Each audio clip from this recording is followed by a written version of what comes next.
Peter Gethin, the new team manager, all very much on their toes, worrying about what's happening. And I'm going to give you the time interval now between the completion of this lap for Alain Prost in the lead and Senna, who is in second place, with the news that Keke Rosberg is closing up on Arnoux for fourth position as Lauda completes the lap by foot. Now Prost has gone through. The gap was 21 seconds. Lauda looking at Derek Warwick's car, taking an interest in everything all around him, perhaps wanting to delay the moment before he gets back, and we're still waiting for Senna to come through, and here he is. The gap now is down to 18 seconds. So Alain Prost in the lead is being caught quite rapidly. Here is Alain Prost on his 29th lap.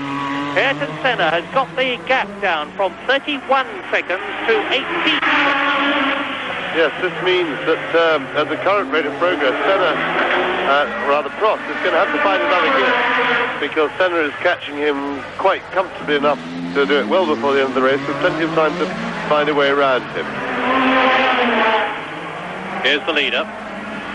Senna second, fell off the two new boys of Grand Prix racing this season in second and third places.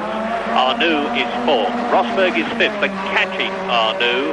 De Angelis is sixth, the last man to be on the same lap as the leader. Alboreto is a lap behind in seventh place. Ghinzani is the highest he's ever been in a Grand Prix, in eighth position. In ninth place is Jacques Lafitte. Then 4 laps behind the leader, but now out of the race, Patrese, as is Lauda. Winkelhock is retired, Mansell's out, Piquet's out, Hainault's out. There are very few people left running in the race, and there's going to be even. We must watch the tunnel very carefully, because although it was watered at the beginning of the race, of course it hasn't been watered since, whereas the rain has continued to belt down on every other part of this Monaco lap. Now here is the leader coming through again. The gap was 18 seconds. He goes round Saint Devote and starts to climb the hill for the 30th time in what we expect to be about a 60-lap race, and the gap between himself and Ayrton Senna is now 15 seconds.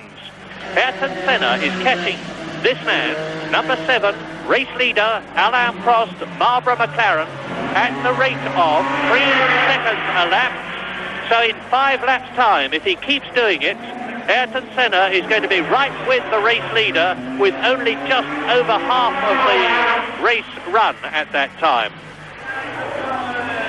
Well, I think we are watching the arrival of Ayrton Senna as truly outstanding talent in Grand Prix racing. The rain is coming down even harder now. We've got a real cloud now. But Ayrton Senna has the same tires that Alain Prost is running, the same tires that the other Michelin runners. He's on Michelin tires, and he's catching Alain Prost at something like 3 seconds a lap. And that is a truly staggering performance. The Tolman is obviously a good chassis, which is a great credit to their team. They put it together, it's quite new. Look at the rain now. You can see that it's much heavier, the track is much wetter than it was a couple of laps ago, and now that's about the view you get when you're following another car. That brief one when he just came through and all the spray came up. And it's really horrible conditions. But Ayrton Senna is coping with them, and he's catching Prost hand over fist for the lead. I can't believe that they're going to keep running this race. The conditions are the worst I have ever seen in a long, long time of watching races. Now here is Prost coming through again, and I'm going to start the stopwatch. 15 seconds was the gap. If Senna is continuing to close at the rate of 3 seconds a lap, Prost is waving his hand. Prost goes through, waving his hand at the officials. He wants to stop the race, and who can blame him?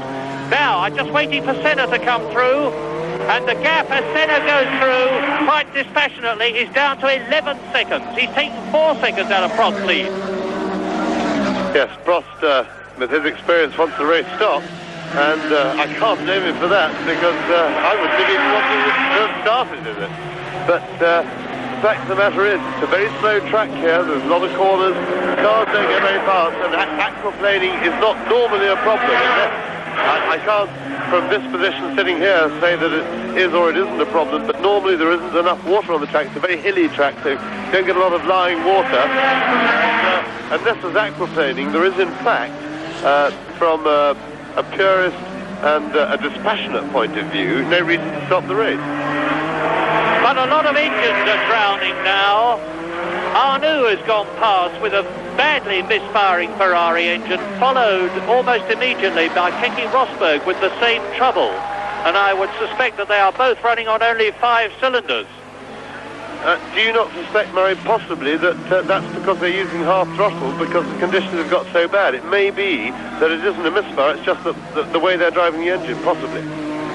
It could indeed be just that, because it affects the turbocharger balance.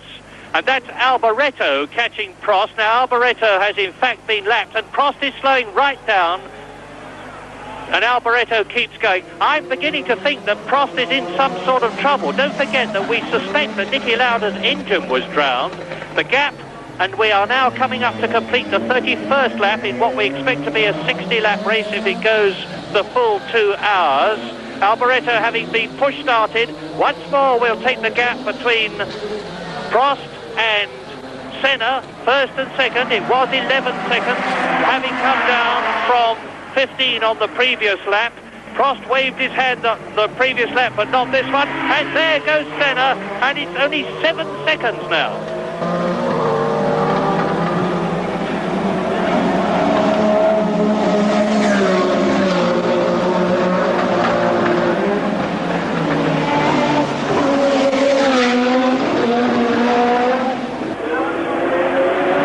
What will happen if the race is stopped? Well, at this point, it could be that they will just decide the conditions are so bad that they can't restart it, in which case the positions as they are now would be declared the final race positions and half points would be awarded.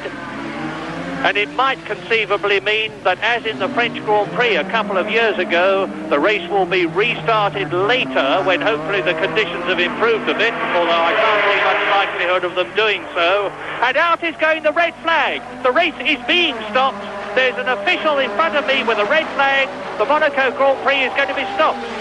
And I was about to say that I felt that Prost had a very big advantage being the lead as a Frenchman when the conditions got this bad, because it is French officialdom, and I think if they stop the race, Tolman and Ayrton Senna will have a very, very reasonable grudge as he goes through catching Prost hand over fist.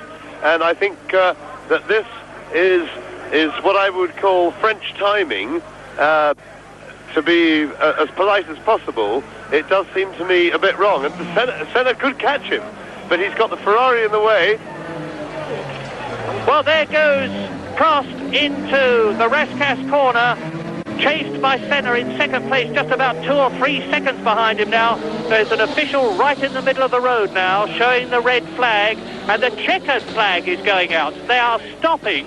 This is going to be the end of the Monaco Grand Prix with Alain Prost. And Prost is stopping, and Senna crosses the line before he gets there. Now that's amazing. Prost has stopped actually on the line. Senna passed him as he got to the line, but subject to official confirmation, I'm virtually certain that Prost has won with Senna second. Yes, I think Prost crossed the line just before Senna did, and it will be really a tragic result for Senna. However, he's not about to be world champion this year. He will undoubtedly be world champion in the future if his career continues. So whilst he has every reason and every justification for being very upset, he will he's got a big future.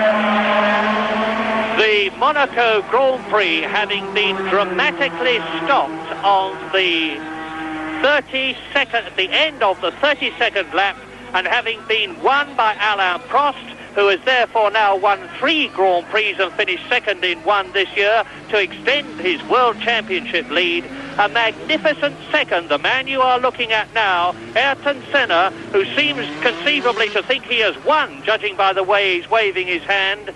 In third position, Stefan Beloff, equally magnificent in the Tyrrell, ahead of the 4th place man, René Arnoux in the Ferrari. In 5th position, Keke Rosberg, and in 6th place, Elio De Angelis.